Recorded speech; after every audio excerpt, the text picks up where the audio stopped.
now it's time to meet a friend of Altagamma and the first moderator of our day. So I invite on stage Tony Chandler, who was, of course, creative director and editor-in-chief of Wallpaper up to this year. Have a good job. Thank you very much, Steffi.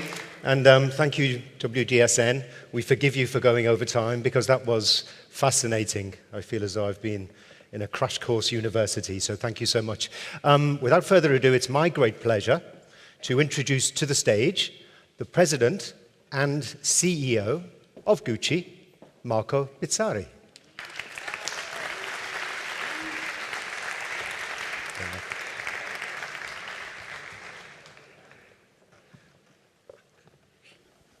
Handheld mic, I'm all wired up.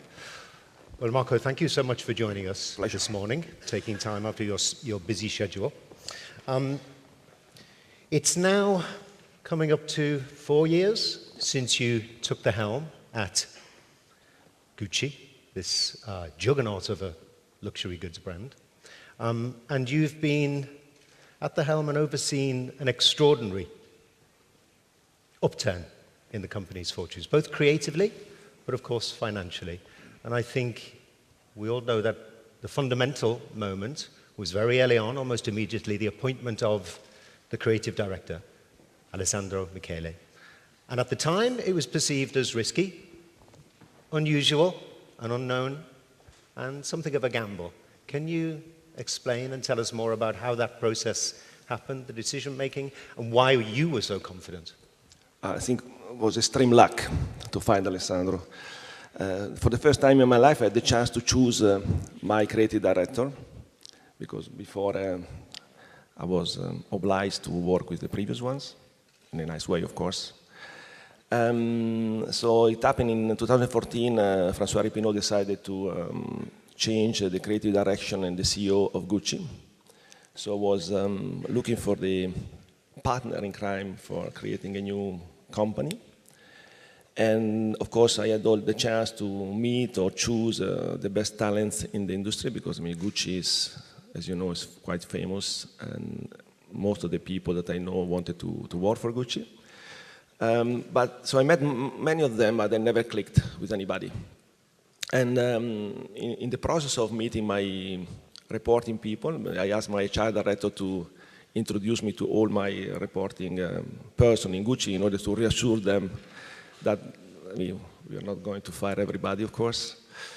And I asked to have the contact of someone in design to explain me the creative process, merchandising process, etc. So Alessandro was within the company for a long time? Alessandro has been in the company was in the company for 12 years. He entered together with Frida Giannini, and he was the designer of the bags of Gucci. So they gave me the name of Alessandro that I never met before. I spoke to him by phone, and the guy was super sweet and humble and very interesting. So I said, look, let's spend a little bit more time together.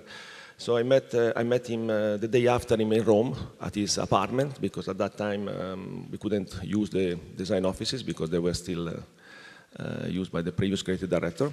So when he opened the door, he was wearing the loafers with the fur.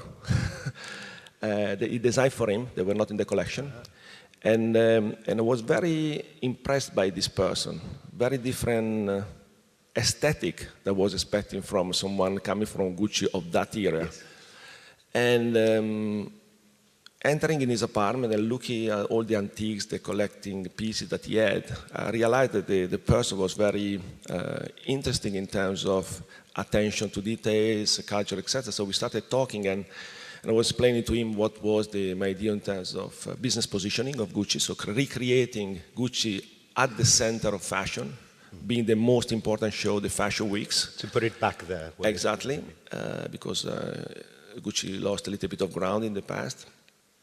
And talking to him, I mean, I realized that he was completely aligned with me. And it was very weird, because I was thinking, how come you've been in the company for 12 years and what you're telling me is so different from the thing that you did in the past?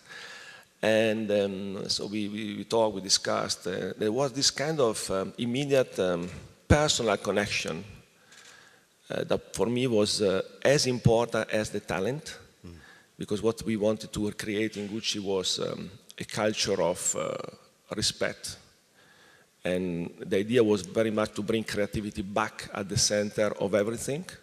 And to do so, I wanted to create an ambience of, let's put joy, happiness, something that really fosters creativity in a business like ours, where I think that in this specific moment in time, most of the companies were doing exactly the same things. You were entering in many different brands and you were seeing exactly the same things. So it was a moment to try to do something different.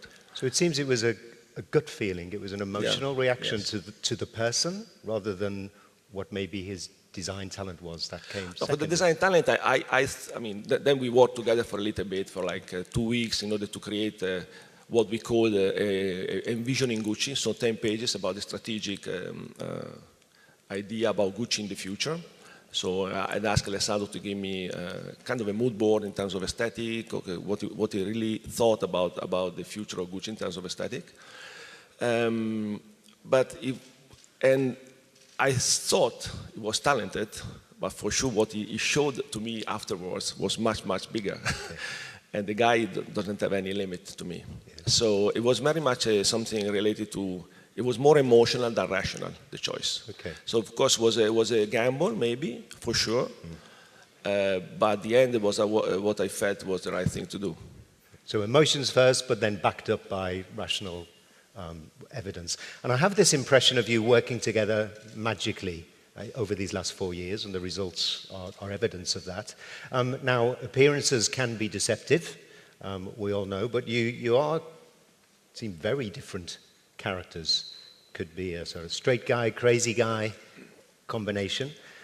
Can you elaborate on what that working process is like now? So since you've appointed him, the first collection, again, a gamble, but then proven correct, a great success. How is the day-to-day or the week-to-week relationship, a CEO and a creative director? The way of working changed dramatically from the beginning to now, because at the beginning we were talking together practically every single day and meeting together, because I mean, I would love to say that we had clearly in mind what to do with Gucci, talking now, but in reality we were fine-tuning every single day, and we were discussing, we're challenging, and the beauty of Alessandro is never say no. He's always open to discussion, and there's a huge respect, because we are very different. I'm not a designer, he's not a CEO, so we complement ourselves. So the great respect that we have, the two of us, brought us to create something different and new in Gucci in terms, for sure in terms of aesthetic, but also especially in terms of culture. Because again, I think the aesthetic is super important in our business, as you know, but then the sustainability of this business depends from the culture that you put in the company. Because when you work in a company like ours, that's 14,000 people, if you're able to create energy in all the 14,000 people, there's no limit to growth. So everybody's talking about startups, saying if you're a startup, of course, you can be quicker. But there's no comparison versus a company like Gucci with the power that we have in terms of people, in terms of financial opportunities. So we have 14,000 startups, people working in Gucci. So if you change the angle, there's no limit to the growth. So the way in which we work together now, instead, is very different because everybody is clear what Gucci is about. Alessandro deserves autonomy, a complete creative autonomy, and in order to push the boundaries. And to surprise people. Because the risk of fashion is that you go up and you go down. That is this history of fashion. We want to keep on going. And to keep on going, we need to continue to use the same value, the same strategy that we had from the very first day. So keep on surprising, keep on challenging the status quo, always changing what maybe you decided yesterday, and put this kind of optimism in the company that foster creativity. At any level, creativity is not just aesthetic, it's creativity in business, in processes, etc. So the combination of the two creates something new, I think. And you think Alessandro has a business head as well, or empathy with your business approach, as you, I would hope, have empathy with his more crazy creative ideas? Listen, the first time that I presented numbers and figures to Alessandro, he was sleeping after a second. So I stopped presenting figures to Alessandro. And everybody has his own way of being business-minded. It doesn't mean that he's not business-minded, because he knows exactly what is going to work, what is not going to work in terms of product, etc. But don't talk about figures to Alessandro, but it's fine. Yeah. But he has it inherently. Absolutely. Let's move on, a bit more detail about the Gucci customer, and there are plenty of them. We heard earlier about millennials are spending less and less on product, but that doesn't seem to be the case with Gucci. So you seem to have cracked this code with the millennials. I think we all want to know, how did you do that? How have you managed to do that so seamlessly and effortlessly, it seems, to crack this millennial code? I think, I don't know if there is just an answer. When we started working with the new strategy of Gucci, we never thought of asking to consumers what they wanted. We didn't do focus group, we didn't think about millennials, we didn't think about this marketing strategy. We did what we did because we liked it. It's the passion of Alessandro, it's my passion. So the idea behind was, we need to do something that makes sense to us, otherwise in 6 months' time we are there again. Yes. It's just going to be a marketing strategy. So the idea was, as I said before, putting creativity at the center, so emotion before rationality. If you look at luxury today, if you start talking too much about quality, craftsmanship, that of course are very relevant aspects and topics of our business, you talk to the rational part of your brain. If you start talking about stories, words, storytelling, authentic narrative, native content, then you talk to the emotional side of your brain. And is this what we heard earlier, the meaning economy more? Is this touching in that area? The point is, today, if you want to talk and interact with a younger generation, product is not enough. And people they want to be part of a story, they want to be part of a community, they want to share the same value that can be aesthetic in terms of product, but also values in terms of culture and the company. And if you do that in an authentic way, it's going to be perceived. Today you cannot cheat anymore because the social and the digital is going to expose to you to any single mistake in a minute. So you need to be very, very true to yourself. And this way of communicating, I think, has been the key of success of Gucci, still is the key of success of Gucci, in the sense that words at the very end are a kind of a fresco of life. And otherwise, in our business, you spend all your life to understand if the length of the skirt is right. Yes. I don't think it's going to be the right strategy for a company like ours. So going much further than the actual product. The product is, of course, paramount, but consumer now needs to know more, a brand has to stand for something. I think I've heard you say that in the past. Yeah. And Gucci, what does it stand for? Many things, in the sense that different ways of understanding what's happening today in the fashion world. We changed dramatically the concept of the shops. I mean, the idea of the shop where you enter and the people stare at you and they try to understand if you have the money to buy the bag, etc. I think is completely finished. The so-called exclusivity that luxury fashion should deliver, I think is a complete fake. The company like ours, I mean, every year deliver 8 billion euro cannot be considered exclusive. And not Vuitton or not Dior, not a single brand of this industry.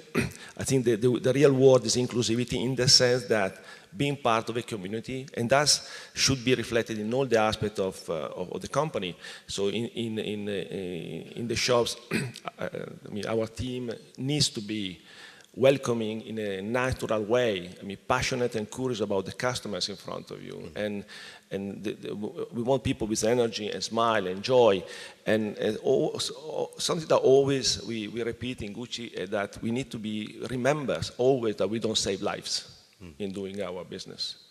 I don't remember a creative director that ever invented penicillin, for example. So we need to stay a little bit relaxed. You can improve lives. We can improve the lifestyle in the sense of it, but I mean, take that with a distance. Yes. With a little bit of lightness. Otherwise, if you take yourself too seriously, I think as well creativity is going to be down. So a key perspective on that is very important. Staying with the generational changes, and we heard today, this morning I must confess, certain ignorance, but Generation M, the Muslim millennials, is this something on your agenda? Are you aware of this? Are you addressing it, or again, is it something you just do what you think is right? The Generation M and Generation C, the Chinese, that is still very important. They represent like something 35% of our business. So for the moment, 35. yes. Well, like for the luxury industry, Yeah. this is the share. Yeah. I think for the moment we focus a lot on those people. But we cannot forget, I mean, Indians, Brazilians, and every generation has a share of power, very important. So the point is that we need to make sure that, I mean, all our products and all our communication, the way we talk, makes sense to a very broad range of consumers, because it's a global company, Gucci, yeah. So that's part of the game, and these mega trends, of course, are very important, and we will follow them. It's a big world, but getting smaller, it seems, as we get more and more educated. Broader question, you clearly took something of a risk at the beginning at Gucci. Is that one of the biggest risks you've ever taken, or have there been greater ones? Are there more to come? I think certainly it's been, from a career point of view, the biggest risk that I took, but frankly, I didn't realize it. I still don't realize it. And if you do what you like, I mean, it cannot be considered a risk. And then, of course, everything happened in a certain moment of my career. So I was 53, so I had a lot of experience managing. Before this, you were Bottega Veneta and saw a similar rise in, Bottega Veneta, Stella McCartney, etc. So I had the chance to experiment many different business models and meeting very different people and very different personalities. So it was the right moment for me to choose a way that was my way, and choosing the person that I wanted to work with, and not vice versa. And that created this kind of liaison that we have together with Alessandro, that I think is quite unique. And I would love to say that there's a formula that could be applied again in a new company. But I think all the pieces of the puzzle went together, and I think there was a huge dose of luck as well. And that we need to recognize, and like Napoleone was choosing the general because of their competence, but especially for their luck. And I think that is something that we need to remember as well. We make our own luck, we know that. And back to some of the, figures we all know, but an extraordinary growth in sales. 2016, just 2 years in, you broke the 4 billion mark. Correct me if I'm wrong. 4 billion euros for the first time. We'll say 2016 is up, down. It's past. 2017. Let's talk about the future. 2017, a 45% increase to break the 6 billion. And is 10 billion soon? Is it here? Is it? 10 billion will be very soon, yeah, I think, in the sense that, say, this year we're going to be very close to 8 billion, maybe more. I don't think, again, it's just a matter of size. I mean, everybody is questioning about sustainability of this growth. I think it's completely wrong, the angle in which people are looking at it. If you look at the entire industry of fashion, luxury is more than 300 billion. We have 8 billion, so it's 2.5%. So it's super fragmented industry. So if we go to 5%, I think it's completely fair strategy to be accomplished, so we can be much bigger than that. And also with the creativity of Alessandro, the way in which he prepared products, I think the possibility of growing without being overexposed, I think is very possible.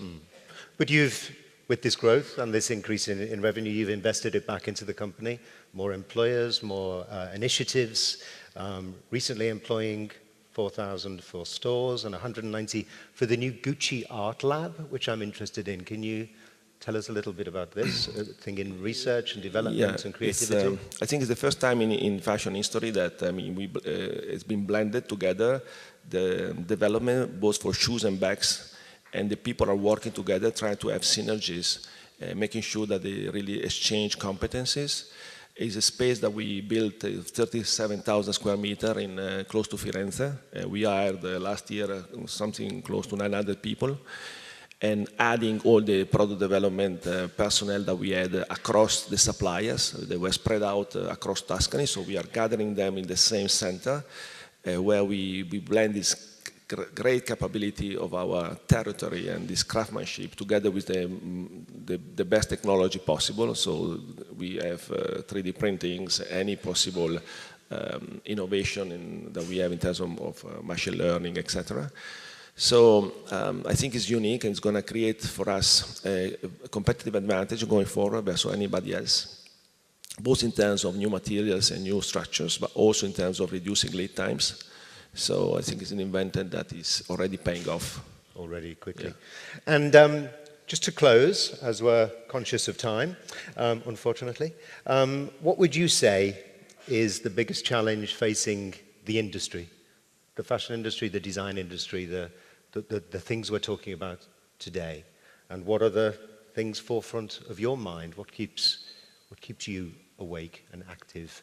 And listen, certainly we are in a world that is changing very, very quickly. I mean, it's a digital world, and there are so many, interesting things happening all around the world in any different sector, in any different industry. And the blending, I think that if you just look at fashion, I think you should be too narrow-minded. I mean, fashion now is overlapping with design, with movies, with charities.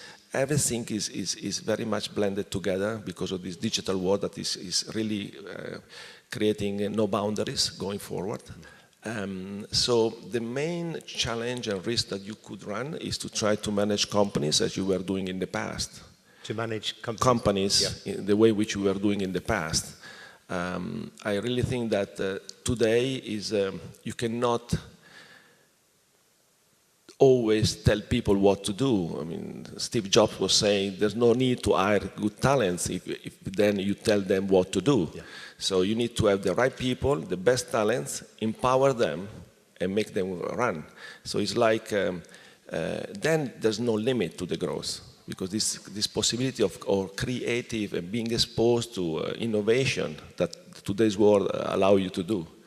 So I think the biggest challenge is to think that because you were successful yesterday, you're going to be successful tomorrow. That is completely wrong. So you always need to reinvent yourself, and redoing things that you did in the past, to me, is the biggest mistake ever. Thank you, Marco. As a CEO who empowers creativity is music, certainly to my ears and probably to most people here. Thank you very much, Marco Bizzarri. Thank you, Marco.